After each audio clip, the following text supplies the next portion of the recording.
Hey guys, how's it going? This is Jeff. Today I'm making a video in response to Peter Way's question. Jeff, what is your opinion of retiring in Waikoloa?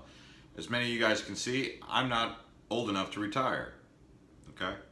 I guess you could be any age to retire, right? But no, I never had to try and retire, but I do know these areas in Hawaii where retirement communities exist. They're not like Sun City, Arizona, although I've been there too, or Sun City, Florida even for that matter, which are notorious communities for retirement. And so with that being said, I'm going to give insight in the limited capacity that I know how to, but to respond about retirement, I guess, what do you do in retirement? Do you just do only recreational stuff in retirement? And if that's the case, Waikoloa, as far as recreation goes, they have golf, they have tennis. It's very hot, very warm, very arid, doesn't rain a lot. You go up the mountain about 15 minutes, you're in Waimea. Waimea is wet. You have two sides of Waimea. You have the dry side and the wet side. Wet side goes towards Hamakua, dry side goes towards Waikoloa. Waikoloa is about 15 minutes west of Waimea, and it's very hot there. It's the type of place where you wonder if grass even grows. How grass even grows there.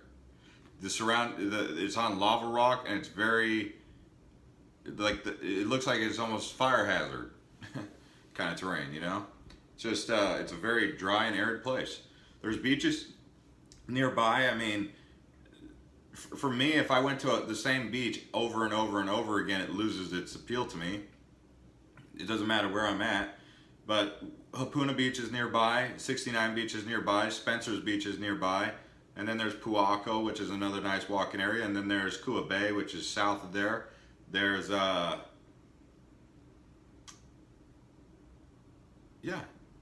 there's another place, I'm trying to remember what it's called. Man, I'm drawing a blank here, but let's see.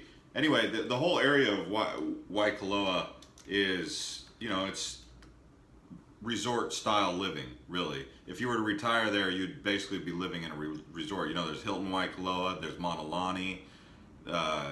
Just the whole area is really like living in a resort style community, which is cool, I guess, right? Another community that's really nearby is Hawalai's 5 minutes or 10 minutes south. Let's see here. The place that I was just talking about, Hilo Bay. I was drawing a blank. It's a really beautiful place. They have like turquoise marine, aquamarine color bay there. It's called it's basically Hilo Bay. If I try to pronounce it, I'll get it wrong. It's like Waina'ali'i. Okay. I'm trying to give you the Hawaiian name. That pond right there. There's like freshwater ponds there. But yeah, if you look at Google Maps, I mean, you can look at Google Maps and see what I'm talking about when I say it's very arid.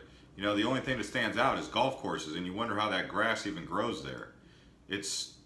That whole area is just very arid, okay? If you don't mind a lot of sunshine and you don't like rain, Waikoloa is absolutely for you. Have at it all day long, my friends. There is golf courses around there.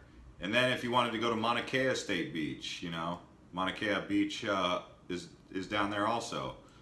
You got a couple beaches. You got Mauna Kea Beach, you got Hapuna State Beach, Waialea Beach, which is Beach 69. Like I mentioned, Puako. So it's pretty cool. But anyway, so let's dig more into the state of Hawaii now. So we've talked about retiring on the Big Island in Waikoloa, which is, I guess, a retirement community. And people say, you know, they always want to know, how do you retire in Hawaii on a budget? Well, Big Island or Kauai would probably be your budget places where you don't have to break the bank to retire.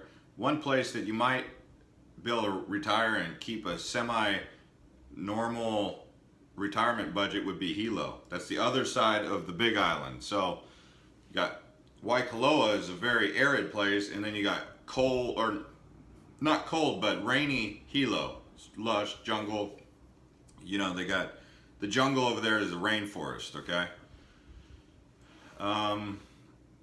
So Hilo, it's the second largest town, or the second largest city in Hawaii, but it's got a small town atmosphere. with big city living, walkable, active, neighborly properties. Medium home prices in Hilo are $290,000 to compared to the Honolulu area, which is $600,000. So almost twice the price, double the price, $290,000 to $600,000. So you could save yourself $320,000 by living in Hilo for an average median price. You can get some land in Mountain View, in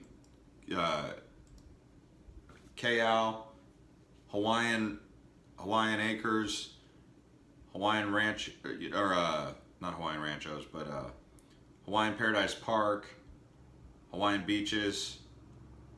I think that would be a nice place for, you know, if you're a married couple and you just want to retire and live in Hawaii and not break the bank. I think Hawaiian Beaches, that area, and HPP, Hawaiian Paradise Park, just in between Pahoa. It's kind of coastal of Pahoa. You know, the only thing you have to keep in mind is at any given point, yes, the lava could come down there. I always mention that, but that's the area. But people don't really live their lives under threat of the lava flow. Like, they're not always like, hey, is the lava, how's the lava? Is it getting ready to come down here? Although sometimes that can happen, okay? Another thing to keep in mind is build your house hurricane proof. When the tidal surges happen, when the top tropical storms arrive, first thing between the first thing that tropical storm churning across the Pacific is going to hit is going to be the Big Island, and it's going to be right there at Hawaiian Paradise Park, right there on the front. Another place you might want to consider that I think people could retire, that's not a community but it's a place to retire, is Kapoho. It's the Kapoho tide pool area. It's a beautiful place down there. They build houses on stanchions, on stilts. Okay, so just enough about the Big Island. Another place you can retire in Hawaii would be the North Shore of Oahu. North Shore of Oahu is not going to break the bank. You know, they got Haleiwa.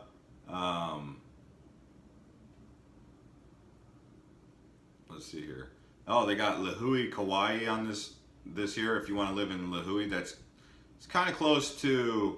Well, it's not very close to Honolulu or Waimea Canyon or Nepali Coast. You're on the other side of the island, but Kauai is such a small island, it would only take you 30 minutes to get there, really. So, you know, Lihue, North Shore, Hilo, those are three places that you can retire without breaking the bank. Other things to know about retiring in Hawaii, you know, it's expensive. The breakfast in Hawaii, the price of breakfast, you know, it's like $12. Milk, a gallon of milk, between $8 and $10 a gallon.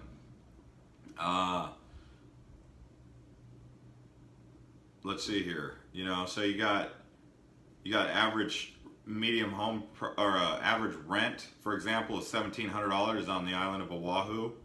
That's pretty expensive in Honolulu. So if you're looking to retire, if being in a big city environment is what you need on Oahu, you're going to be paying big dollars for it. I mean, it's going to add up. You're going to need to be prepared to be shelling out $5,000 to $6,000 per month minimum just to live there. That's between, you know, a very humble abode, a cheap rental, and just basic living expenses, you know, because another thing, power, like electricity and other things are also marked up. Sometimes gasoline's marked up, but not usually. But it's at the end of the day, what you need to know about retiring in Hawaii is location, location, location is everything. Hilo, you live about for half the price in the Hilo area, on the Hilo side of the Big Island. You move to the other side of the Big Island in Waikoloa, you're gonna be in the million dollar district. So you're going from $290,000 to average price of $750,000 on one side, just on being on one side of the island or the other. A lot of people like the Hilo side of the island because it's green and it's wetter. But people with big money, they prefer no rain. They prefer white sand beaches. You don't have that in Hilo. You don't have desert and you don't have white sand beaches. You have rain and trees. And if all that's all good for you, then you were meant for Hilo probably. Another question that comes up is, do locals want people in, do people, how do the locals feel about you retiring there? And, you know, I keep seeing it on my blog where people come on there and they just, you know, they get all cranky. They do. I'm sure you guys have seen it. They're like, just come visit, don't live here. You know, those people, they do that. I can't change their minds about why they would say that. You know, so you will get some of that. I think you really feel that before you move. You really feel that affecting your decision before you move, but when you're actually here, it doesn't really play a factor. Because once you get settled in, you get used to it, it takes about a year, then you're just like one of the people who are saying, hey, stay out, don't move here. You know, it's funny because people end up like following into that personification or that personality trait, even though they once were that person who came from somewhere else. As far as like the native Hawaiian people, you know, they're in a fight for their lives, really. The sovereignty of their country is, you know, they're fighting for Hawaiian sovereignty. But the thing is, there's such a small population of actual real Hawaiian people that, you know, have the Hawaiian genealogy or the bloodline of the Hawaiian people. I think it's got to be less than 5% at this particular moment. I don't even know if it's even that high, and I'm just being conservative with that number. But the people that the real Hawaiian people, you know, they have their own areas, like Milili'i. That's an area where Hawaiian homestead land is. Molokai, you know, a lot of Hawaiians are on Molokai. So in areas like Hilo, what you're going to be dealing with is a lot of people who are like second or third generation families that have just been in Hawaii for a long time and watched, sometimes even all the way dating back to the sugar plantations, whether they be Portuguese, Japanese, Chinese, Korean,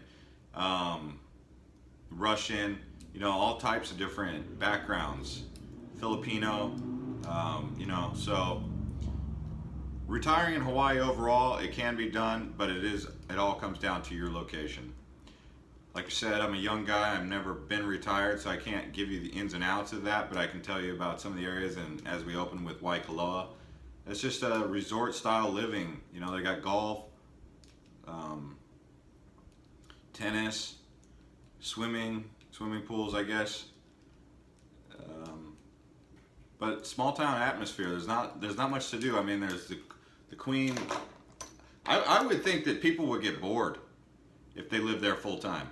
I would say Waikoloa, if you lived in Waikoloa full time, year round, at some point in time you're going to get bored. Whereas in Hilo, you probably won't get bored because you're able to develop your land, you know, you're able to actually settle in, farm, do all that kind of fun stuff, which makes it more homely for you. If you're just in Waikoloa, you're going to get bored because you're not really laying roots, you're just kind of living in like resort style living. Like, it doesn't matter how great the resort is, right? Like Bora Bora, for example, they call it Bora Boring. But if you see a picture of Bora Bora, you'd be like, hey, how could anyone get bored with Bora Bora? Look at how beautiful that is. But they do nickname it Bora Boring, even though a beautiful place like that, because that's kind of like how it is in Waikoloa, you know? You live there for 6 months to a year, at some point in time, you're gonna be like, okay, kind of get bored now. Whereas Hilo, you build a farm, you get involved in the community. It's more of a small town environment community kind of thing. All right, guys, thanks for watching. Subscribe to the channel if you like.